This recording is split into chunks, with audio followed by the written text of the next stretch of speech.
welcome back to the Deep Six Wrestling Podcast. It's Wednesday, May 5th, so if you're an AEW fan, you know what that means.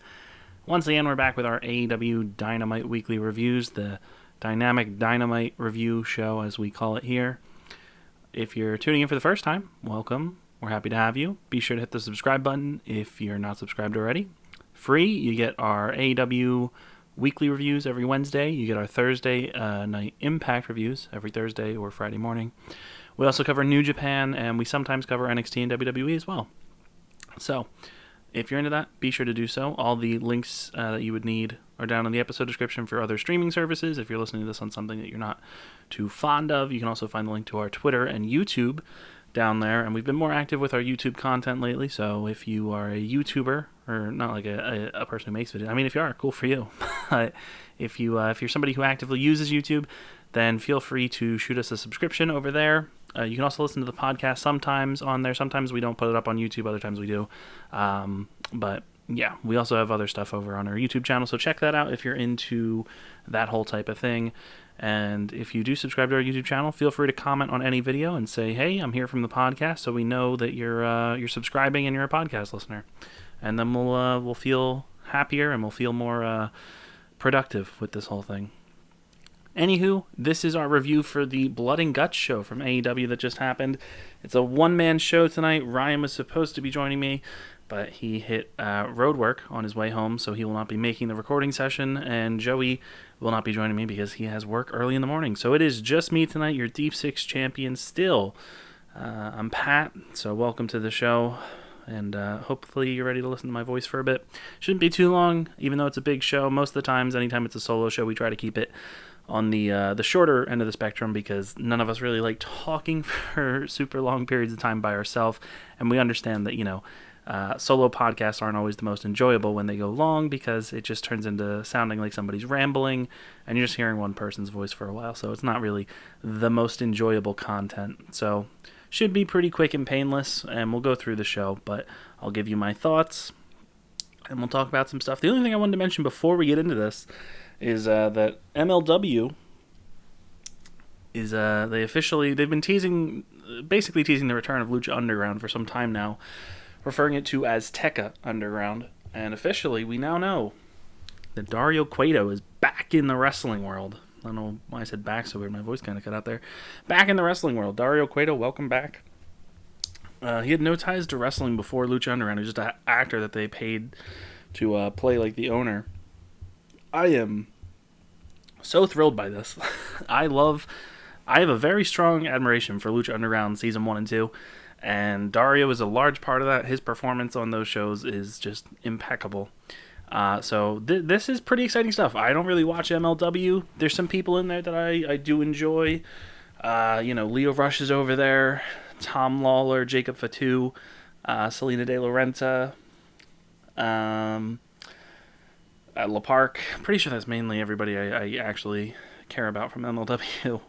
But Dario Cueto, that's and teasing if it does similar stuff to Lucha Underground and Dario's there, it has my attention. So we'll see where this goes. So if you're somebody like me who really enjoyed part of Lucha Underground or all of it, then MLW might be something to keep your attention towards. Especially, and maybe not especially with, but there's also the talk of a brewing partnership between MLW and WWE, which I feel like everybody has an opinion on, and understandably so. I don't really know how a partnership between the two sides would work, but I guess if it happens, then we'll have to see. But honestly, coming out of that, I think the only thing I would really care about is Roman Reigns versus Jacob Fatu. But yeah, so Azteca Underground is a thing that's happening, so be sure to keep your eyes peeled on that. All right, so Blood and Guts. Let's also, you know what? No, I'll save it for the end. So let's do Blood and Guts first. So Blood and Guts, that's what you're here for. If you're listening to the podcast, you're most likely here because it's Blood and Guts. So we'll talk about that. I'll save extra stuff for the end of the show. So let's get on into things, I guess. The show opened with our tag match for the night, or our regular tag match. It was MT Nakazawa and Kenny Omega versus Jon Moxley and Eddie Kingston. Nakazawa and Don Callis come out, and Don says that Kenny can't be here tonight. Commentary says that they know Kenny's here. Eddie and John come out. John Moxley. I don't know why I corrected myself. Anywho, they come out, and Omega blindsides them from the crowd and brawls with John Moxley at ringside before the bell rings. And eventually we actually get the match. Obviously, Kenny Omega is indeed here. We have Jim Ross questioning if this is a tornado tag match because people are in the ring at the same time. Good old JR, never change. But yeah, it's basically just Nakazawa and Kenny kind of controlling the thing for the majority of the match. Nakazawa got busted open at some point on his lip. It was the start of a lot of blood on this show, rightfully so, for Blood and Guts. Eventually, this came down to Nakazawa getting basically taken control of by Kingston and Moxley, double teaming him, and Kenny just kind of ran off. He said, "I'm not doing this," and left. And sure enough, Michael Nakazawa was not capable of beating John Moxley and Eddie Kingston by himself. So Michael Nakazawa falls to a half Nelson heart attack he loses to this. Sorry. I should say. I don't know why I stumbled up there a bit. After the match, while Moxley and Kingston are celebrating, the Young Bucks and the Good Brothers come down looking absolutely ridiculous. Tony Schiavone has a field day dunking on the Bucks, calling them people's shower curtains, saying that they're dressed in people's shower curtains. It's pretty good. Doc Gallows, Luke Gallows, whatever you want to call him, comes out in like a leather fedora. They all have the dangly earrings. Absolute utter insanity with these outfits. They're very easy to hate. The Bucks take them out, take out Moxley with a super kick, and eventually Omega comes back out with Brandon Cutler, and Brandon Cutler looks like such a goofball with his goddamn his young boy, the elite young boy like tracksuit with the face mask since he broke his nose. And he comes in with his camera as Omega's personal cameraman, and everybody helps Kenny get Eddie Kingston on his shoulders for the one-winged angel, and then he pins Eddie in the ring for 3, and that's how the segment ends. I thought this the match wasn't anything to write home about. It was fine. I think the story here was really good with Kenny kind of just like it shows that he's not gonna choose his friends over himself right now. He let Nakazawa basically die here in order to save his own neck, and then he came out after 4 other people came out to give the numbers advantage to them. And then I do think eventually we are going to get Omega versus Kingston. We'll talk about Omega's next challenger later, but I do think eventually we're going to get that. But I think it's very clear that we're setting up for Moxley and Kingston challenging the Young Bucks for the tag titles, which I'm all for. But I thought this did a good job explaining Kenny's personality with this heel persona that he's using. And I thought it worked pretty effectively, if I'm being honest. So I'm not going to complain about that. Solid opening to the show. Moving on from there, we had our big singles match on this show, which was Cody Rhodes versus QT Marshall. I thought this was actually a pretty solid match to begin with. The big things coming here was Arn Anderson got involved and got thrown out, which, understandable. He probably should get thrown out for interfering in a match here. No DQ, so there was, I shouldn't say no DQ, that makes it sound like a no DQ match. No, there was no DQ called for him getting involved, but oh well. Eventually we got a huge suplex off the top rope from QT to Cody. QT eventually got a buckle bomb on Cody. They both went for tombstones and they kept reversing through it, but eventually Cody hit it and QT kicked out. QT hit a crossroads of his own. Cody got kicked out of 2 there. Eventually Cody hits crossroads on QT and QT kicks out. I was not expecting QT Marshall to kick out of the crossroads on just a regular episode of Dynamite. It's not even a regular episode of Dynamite, it's a special, but still, regardless. My issue here is that QT tapped out to the figure 4. I don't agree with this booking. I'm gonna be honest. I understand. So We'll talk about what happens after the match, but I think QT probably should have won, and if he wasn't, I think this was a match where a DQ finish could have worked in like their favor for the story. I just feel like QT like just turned heel, just formed this new faction. I don't think Cody needed to beat him. So I'm not the biggest fan of it. I thought they made QT look really good in the match. I thought he did a very good job of showing like that he can actually really go. As most people kind of just sleep on him. But I thought he had a really good performance here. And don't. I'm not knocking Cody. I think Cody performed very well too. I just don't think Cody should have won the match. But it's whatever. After the match, Anthony Ogogo comes out and he has a British flag in his hand, and he takes Cody out with a gut punch. Cody just falls down in the ring, and Anthony unfolds his flag, the Union Jack, and covers Cody in it. Basically, it looks like it's like a body bag just over Cody, or like what you do with like when there's a dead body, just covering it. Great visual here, I will say that. And they did announce later that Cody is going to be making his announcement for Double or Nothing next week. So maybe we're going to get Anthony Ogogo versus Cody. Or maybe we're going to get like another big tag match where it's like the Nightmare family versus the Factory. I don't know. I think very clearly Ogogo versus Cody is a long-term thing. And by all means, Anthony Ogogo needs to win that. But we'll see. I think Anthony Ogogo looks like a star that's ready to be like fully made here, so I hope they commit to this. But still don't think QT should have won, but it's, I guess, nitpicking to some extent. Because he still looked really good in the match, and clearly the story here is Ogogo. So,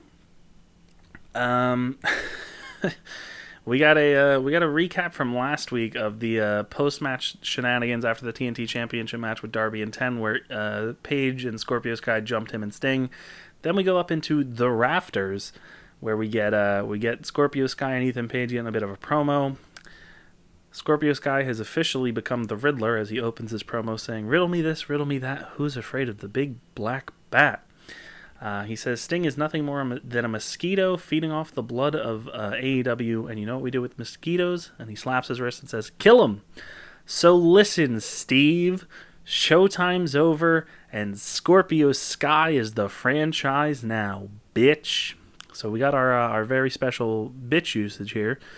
And he got to, break the fourth wall, calling Sting Steve Borden. Steve Borden. So, yeah. I thought his delivery was pretty good. Eventually, after this, Ethan Page takes over and targets Darby Allin in his speech, talking about their storied pastime in other promotions, saying that nobody wants to hear Page talk about matches that nobody saw. He says, medical history, everybody wants to hear about that. He says the dent in Darby's forehead and the metal in his elbow, those are all ego, baby.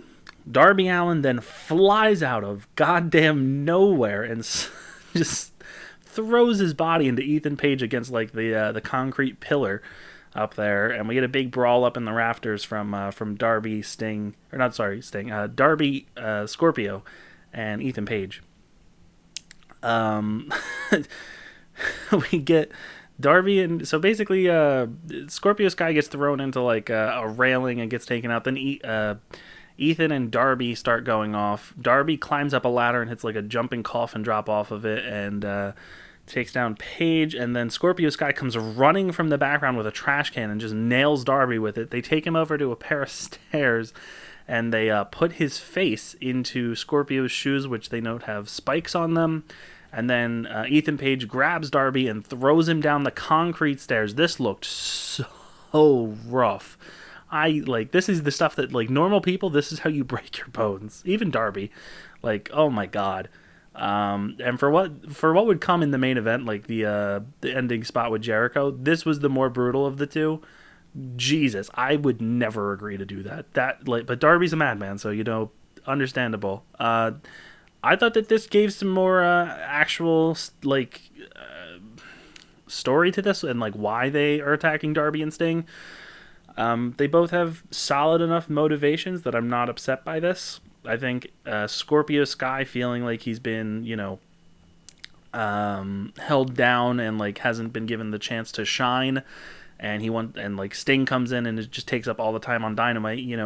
he's calling himself the franchise now, and he basically wants to take out Sting. Makes sense. And Ethan Page brought up having a history with Darby. And so yeah, I think it makes sense, and I think it definitely adds more life to this. My bigger question is Lance Archer, because he's pretty clearly tied to Sting in some way.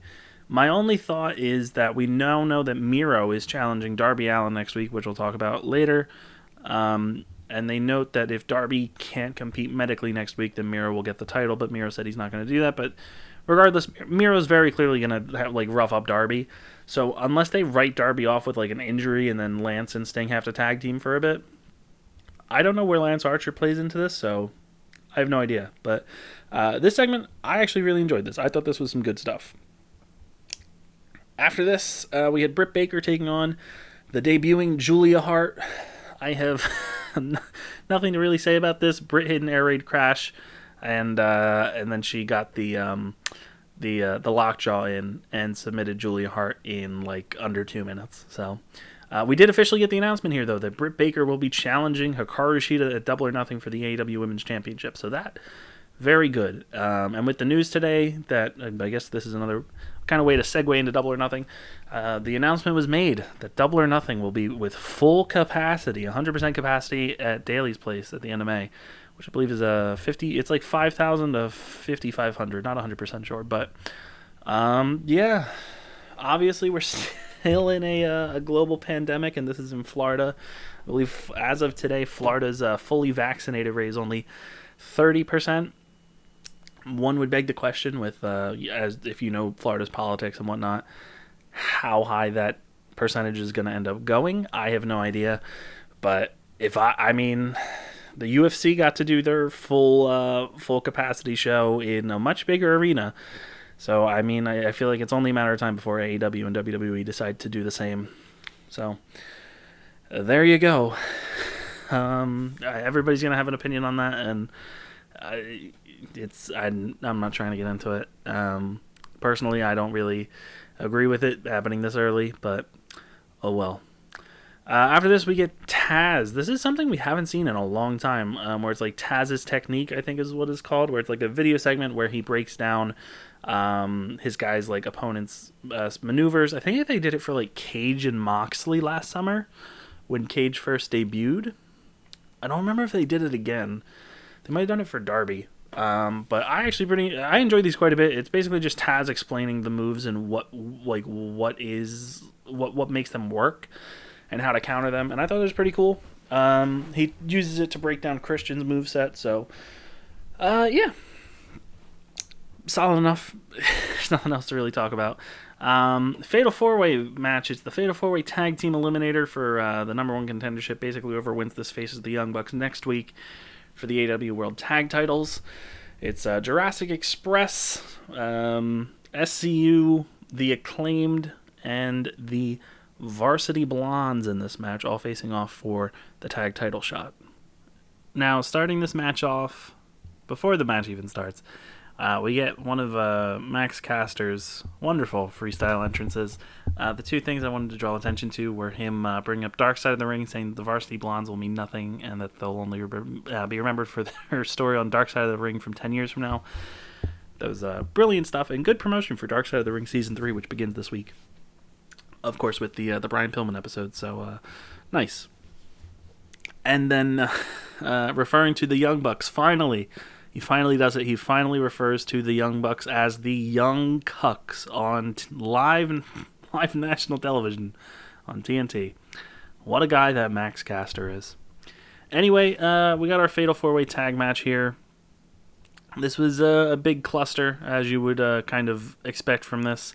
But it was entertaining. I'm not even going to try to break stuff down here. The finish came with the BME from SCU, and they pinned Brian Pillman Jr. So, officially, SCU will be challenging the Young Bucks next week for the AEW World Tag Team titles, and the stipulation that we all know about is if SCU loses, they will cease to be a team. So I think it's very clear, probably, that SCU is going to lose next week.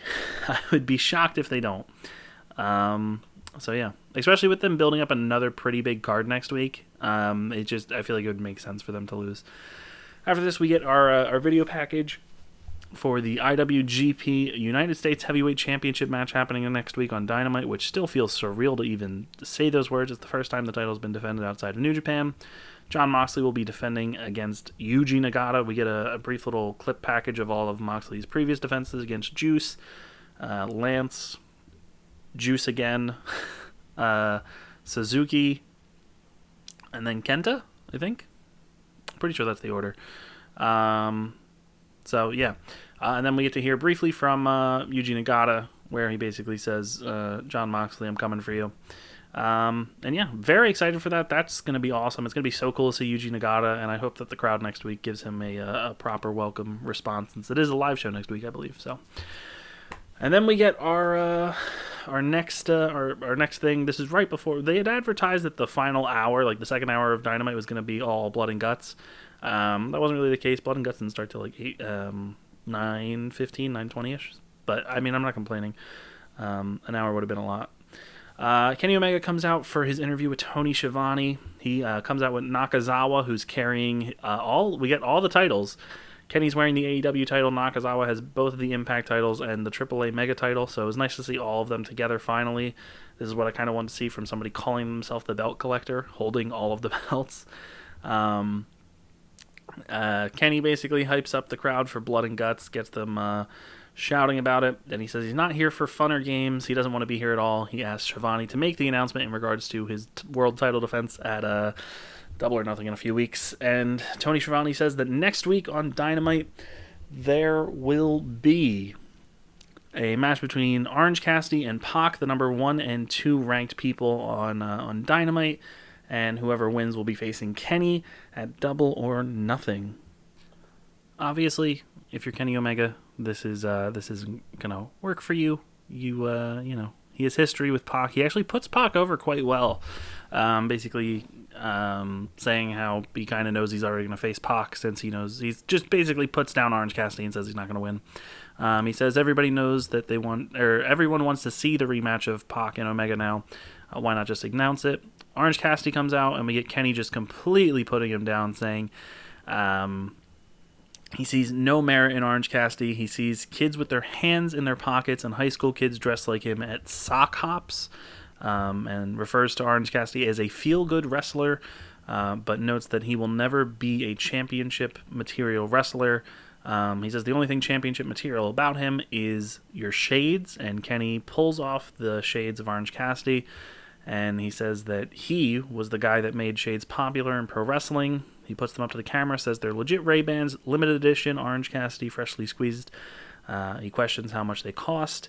And he says that Orange Cassidy's never going to take the title, but because Orange Cassidy took up his valuable time, he's going to take the glasses. And Kenny puts them on Nakazawa, and Nakazawa just poses with the Nakazawa poses with the AAA Mega title and the Joint Impact World Championships. This looked so fucking goofy, but so perfect. As somebody who loves Michael Nakazawa, I was ecstatic for this. This was brilliant. And Kenny says call him crazy, but the glasses look better on Nakazawa. So yeah, it is very clear that I think Orange Cassidy is going to win this match. At the very least, some type of screwiness happens in the match next week and it gets made a triple threat. But I don't really see that happening. I think we're going to get Kenny versus Orange Cassidy and now that we know that it's a full capacity show, it'll be AEW's first show back with like full fan attendance. That makes sense. But it's going to be very interesting to see. That's going to close the show 100%. It's going to be very interesting to see what exactly the response is to Kenny beating Orange Cassidy. I'm very excited for the match. Orange Cassidy and Kenny should have like a very, very good match. I'm just interested to see if the crowd's going to shit all over it when Orange Cassidy loses or what, because I think it's very clear Cassidy's not going to win the title from Omega. But unless they want to do a shock title win and then just have it like a short reign for Orange Cassidy, but like a nice moment for fans, I don't think many people would complain about that, although I know some people are very against Orange Cassidy, just seeing the comments made about him being the one to challenge Omega. which, wrestling fans hate fun. So I, for one, I'm excited for Orange Cassidy and Omega. I know I'm saying that before this match even happens, and who knows, next week Pac wins and I look like an idiot. But I think Omega and Orange Cassidy could have a very fun match, and it'll be a nice, fun main event to AEW's first pay-per-view back with, like, full fans. They can do Pac and Omega eventually, and that'll be fire as well. So after this, we got another interview segment. Tony Schiavone's on the stage. Miro comes out, and he says that he's here to collect titles, and he has a contract next week for a title match against Darby Allin. And he says if Darby can't compete, Tony says that if Darby can't compete, he'll forfeit the title. Miro says he doesn't want the forfeit. He doesn't want handouts. He says he refers to Darby as the man who doesn't mind dying, and then refers to himself as the man who doesn't mind having to kill him next week. So Miro is going to murder Darby Allin next week, and that is that's a shoot. So I'm excited for that. I think it's pretty clear that we're getting a title change next week for that match. I think Nagata loses to Moxley. I think the Young Bucks retain. I think Darby Allin loses. That frees him up to do the tag match if he's going to do it at the pay-per-view with Sting versus Paige and Scorpio Sky. And that allows Miro to do something at the pay-per-view. I don't know who challenges him. Maybe Kip, like a babyface Kip they could do. I wouldn't mind that. I don't think Kip would win, obviously. He shouldn't. I think Miro should have like a dominant reign and actually defend the title like weekly, and he can even defend it on like Dark and stuff if they really want. But yeah, I think like Kip challenging Miro as like a freshly turned babyface, that wouldn't be the worst idea in the world. So we'll see. But yeah, that is that's the title situations coming up. So remember, so next week on the show we have the Young Bucks versus the Young Bucks versus SCU for the TNT or the AEW tag team titles. Darby Allin versus Miro for the TNT Championship, and Yuji Nagata versus Jon Moxley for the IWGP United States Heavyweight Championship. And Cody will also be on the show making an announcement regarding what he is doing at Double or Nothing. So let your predictions reign free. If you have any, tweet them at us, and we'll obviously reply. And this is what brought us to our main event for the night.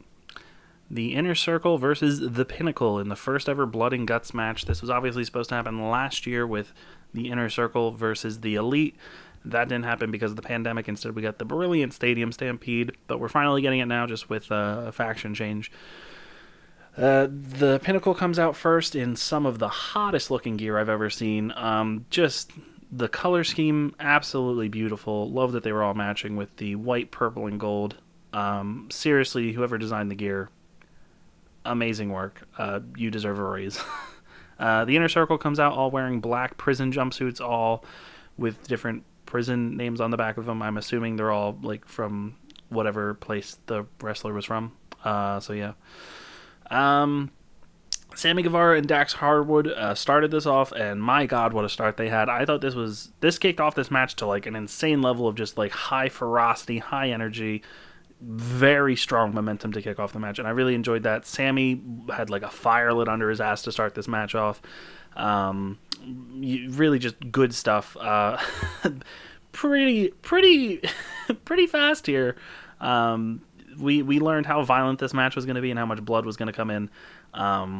And I mean, in that sense, the match did live up to its name. There was a lot of blood. This was probably the one of like, obviously I know Britt and Thunder Rosa was like referred to as like one of the bloodiest matches in recent memory. This topped it. To be fair, there was more people in it, but still, this was a lot of blood. Like, by the end of this match, one of the corners, there was just like, it looked disgusting how much blood was in one. Like, there was like the top right corner of the rightmost ring. Which I think it was mainly the blood of FTR. Cash and Dax, they definitely bled the most in this match. Those two and MJF, 100%. Anyway, Shawn Spears comes in with a chair. Dax somehow gets busted open. I don't really remember how he got cut open, but that happened, and this man was just Crimson Mask straight away. With the chair in hand, Shawn Spears just nails Sammy Guevara. Originally looks like a hard chair shot to the head, but on instant replay you can very clearly see it was just a shot to Sammy's shoulder where he ducked his head to the left. Still looked really aggressive and brutal, which is kind of what you want here. Again, Dax is just pouring blood everywhere. Ortiz is the next man in. He also has a chair to match Sean Spears's. He immediately just pegs his chair at Sean Spears, who gets his fingers crushed in between before going after him. Then he takes his attention to Hardwood, and eventually Cash Wheeler comes in, and we officially get the next person for the Pinnacle. I have no idea what happened here, but something was going on the ropes. Right before Cash came in, Sammy went for some type of springboard move and completely slipped and just landed face first. He ate shit and he got busted open from it too. I know some people thought he was concussed. I'm not a doctor, so I'm not going to make a judgment call. I don't think he was. He seemed to be perfectly fine. I know everybody handles concussions differently. I don't think it was. It looked like I don't think he landed straight on his head. It looked more like his nose area. So I mean, he could be concussed. I have no idea. If he did, hopefully he gets some good rest. But regardless, he finished the match. So. And then right after this, when Cash comes in, he immediately goes up to the ropes, and he slips too. He recovers though and throws it into a springboard clothesline to, I think, Ortiz. I want to say, I could be wrong, but that looked pretty good. Very violent as well, a violent clothesline, which nice. Him and FTR work over Ortiz and Sammy. They hit a pair of gory facebusters on Ortiz into the cage, and we get this is something that happened repeatedly. I feel like it really only happened to Proud and Powerful, but Ortiz slides down in between the ring and the cage. It's more so it's not like what you see in War Games for NXT where there's no space in between the ring and the cage. It's more like Hell in a Cell, but with significantly less space, so you're squeezed up against. Santana got thrown down there several times throughout the match. And speaking of Santana, he's the next person in. He comes in, just completely runs through everybody, hits a huge Uranage on Cash Wheeler, and a big suplex to Dax. I just want to say, Santana, I praised him. The last time I did a solo show for the AEW podcast, I praised Santana for being somebody who I really think is a future single star in this company. I will stand by that. He has such a good look. He has genuine star level charisma. The man is absolutely killer on the mic, and he backs it up in the ring too. I thought he was one of the standouts of this, and rightfully so. I'm really hoping that Santana and Ortiz get a tag title run sometime this year. I just want to see them more. I love them so much. Wardlow came in during picture-in-picture. We had a bunch of picture-in-picture during this match, and understandable. This was the majority of the second hour of the show, so they needed to take commercial breaks. So Wardlow came in during picture-in-picture, and shortly after we came back, Jake Hager comes in. These two just go after each other. Big hoss stuff, which you like to see. Sean Spears gets put in an ankle lock and taps out, but it's that's not how this match works. You can only win via submission or surrender, but after everybody's in, so this does not end the match. The final person for the Pinnacle then comes in with MJF representing the last person for them. He immediately kind of takes control here because obviously they have the numbers advantage. Cash is busted open even worse than Dax Harwood somehow. Those two took an absolute beating this match. Jesus Christ. And finally, Chris Jericho comes in. The two teams square off against each other in the two rings for a moment. Very picturesque, and the crowd chanted before they just lunged at each other. Very similar to what you saw in Captain America Civil War with the two teams, standing across the airport against each other and then rushing in to fight each other. So pretty good stuff, good visual. Jericho gets Floyd in eventually. The chairs are still in there. We got another picture-in-picture pretty early on into this. And when we came back, because picture-in-picture, normally it doesn't go right back. There's picture-in-picture, and then you get a commercial or two specifically for TNT or TBS stuff. When we came back, the ring mat had just been completely pulled up in one corner, and we had the boards there. Santana and Ortiz, FTR went for their pile drivers, but Santana and Ortiz got out of it, reversed it, put FTR into pile drivers, and Sammy came off the top rope with a spike pile driver on them. right onto the wood. That was really cool. And then we got Sammy again. I think Sammy Santana and MJF. So honestly, I really liked everybody in this match besides Chris Jericho, because Jericho really did nothing. But like Sammy Santana, FTR, Ortiz, and Wardlow, I thought they all did really good. But Sammy has there's a chair up against, I think it was Sean Spears in the corner, and Sammy goes up top rope and hits a coast to coast on him. MJF gets busted open, and then Santana pulls out a fork. Commentary references Abdullah the Butcher, and he stabs MJF in the face a couple times. We got another botch here at some point where Jake Hager went at Wardlow, and Wardlow kind of toppled over, but still had him on his shoulder, so it wasn't a total loss. But didn't look great either. There's a bunch of chair shots on Wardlow too as they took him down. I think it all came from Ortiz. Picture in picture again, and during this we see Tully Blanchard open. Bryce Remsburg gets taken out, and Tully takes the key and opens the door so MJF can go up top. Jericho starts climbing after him, but I guess somebody told him they were in picture, so to stop. So he just plays to the crowd. We come back, and Chris Jericho ends up on top with him. He puts the walls of Jericho in on MJF as commentary hypes it up. Me and Joey talked about this last week with QT Marshall and Cody, and we absolutely hate when any company does this, WWE or AEW. When somebody's on an object and they have a submission hold and they act like it's deadlier. And they did it for the walls of Jericho. But MJF counters with a low blow and then puts in the salt of the earth. Very similarly, commentary does the same thing. And Jericho does not tap out. MJF eventually puts on the diamond ring and punches Jericho right in the face. And Jericho then gets busted open. And MJF takes him over to the side of the cage, looks over the stage, and starts screaming that he's going to throw Jericho off the cage if the Inner Circle does not surrender. I thought MJF's acting here was very well done. It was very believable. And Sammy Guevara is ultimately the one who surrenders, and so the Pinnacle win off of a surrender, not a submission. So let's just talk about that. The match here, up until this point, I thought was very, very strong. My only negatives to this is the picture-in-picture, but you didn't really have an option here. I guess you could try to make a deal with TNT where you have an hour of no commercials, but just ignore that, and the fact that it's a regular TV show, you have to have commercials. So that's kind of expected, but it does hamper the viewing experience compared to watching it on pay-per-view. And my other objection here is Chris Jericho in this match, I really didn't like. I'm not somebody who hates Jericho or anything. I think he's still a pretty good performer, but I don't think he really clicked in this match. He didn't really do anything. And for the majority of his time in here, it just felt like he was on top of the cage with MJF.